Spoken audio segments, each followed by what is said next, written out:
Realme U1 மொபைலை அறிமுகப்படுத்தியிருக்காங்க. Helio P70 ப்ராசஸரும் இந்தியாவோட selfie bro கேமரான்னு சொல்லி தான் இதை அறிமுகப்படுத்துறாங்க. Realme U1 டீடைல்டு ஸ்பெசிஃபிகேஷனை இந்த வீடியோ நம்ம பார்க்க போகிறோம். பார்க்கறதுக்கு கிளாசிக் ஃபினிஷியோட பெட்டராகவே இருக்கு. லுக் வைஸ் சூப்பராக இருக்கு.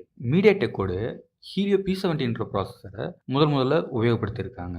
ஸோ இந்த ப்ராசஸர் ஃபாஸ்ட் லோடிங் இருக்கும், பெட்டர் பர்ஃபார்மன்ஸ் கிடைக்கும். பர்டிகுலராக இந்த கேமிங்க்கு இந்த மொபைல் நல்லா சூப்பராக இருக்கும், ஃபாஸ்ட் லோடிங்காக இருக்கும், நல்லா ஆப்டிமைஸ் பண்ணி கொடுத்துருக்காங்க. மொபைல் ஹேங் ஆகாது கேமிங் போது. ஸோ கேமிங்க்கு இந்த ப்ராசஸர் ரொம்ப நல்லாவே இருக்கும். Selfie camera 25 mega pixel camera செல்ஃபிக்கு கொடுத்துருக்காங்க. ஏன்னா இது செல்ஃபி மொபைல்னு சொல்லி தான் அறிமுகப்படுத்துறாங்க.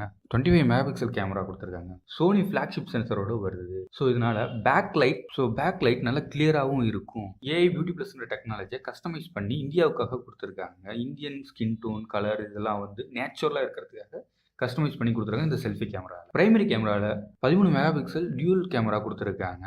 ஸ்லோ மோஷன் வீடியோ எடுத்துக்கலாம். போக்கோ எஃபெக்ட் கொடுத்துருக்காங்க. அது இல்லாமல் போர்ட்ரேட் மோடுக்கு 5 லைட்டிங் கொடுத்துருக்காங்க. Natural light, film light, monotone light, rim light, bicolour லைட்டுன்னு ஒரு 5 லைட்டிங்ஸ் கொடுத்துருக்காங்க. ஸோ இதில் இருக்கிற ஃபோட்டோஸும் பெட்டராகவே இருக்கு. நமக்கு டிஸ்பிளே வந்து டியூ ட்ராப் டிஸ்பிளே கொடுத்துருக்காங்க. 6.3 இன்ச்சு ஃபுல் ஹெச்டி டிஸ்பிளேவும் வித் கொரில்லா கிளாஸோட வந்திருக்கு. ஸோ பார்க்குறதுக்கு ரொம்ப நல்லா இருக்கு. ஸோ மைக்ரோ எஸ்டி ஸ்லாட்டும் இதில் இருக்குது. ஸோ நம்ம மெமரியை எக்ஸ்டெண்ட் பண்ணிக்கலாம். 3500 mAh பேட்டரியும் கொடுத்துருக்காங்க. கலர்ஸ் வந்து பார்த்தீங்கன்னா பிளாக், ப்ளூ, கோல்டு 3 கலரில் 3GB 332GB 11,999 ரூபாய்க்கும், 4GB 64GB 14,499 ரூபாய்க்கும் அமேசானில் இது எக்ஸ்க்ளூசிவாக கிடைக்கும். நீங்கள் அமேசானில் இது வாங்குற மாதிரி இருந்தால் கீழே இருக்க லிங்க்கில் கிளிக் பண்ணி வாங்க. ஸோ இந்த ப்ராடக்ட்டோட வேறு ஏதாவது டீட்டெயில் வேணும்னா கமெண்ட்ஸில் சொல்லுங்கள். தமிழ் டெக்விஷன் சேனலை சப்ஸ்கிரைப் பண்ணுங்கள். நன்றி.